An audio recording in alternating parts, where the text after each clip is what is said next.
sibakhe anyose wasebenza la kamasipala district.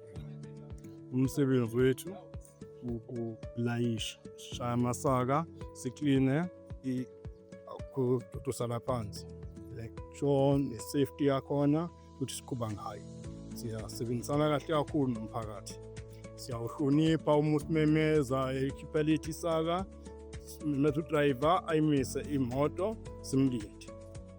Uma kukhona lokho akubuza nje umuntu omphakathi simphendule futhi ngezizotha senesibonje kumele ayikudriver wethu simthume kuyena ukuze baqhumane nonto akhala ngayo udriver uzokwazi ukuyiphusela ngokushesha phambili.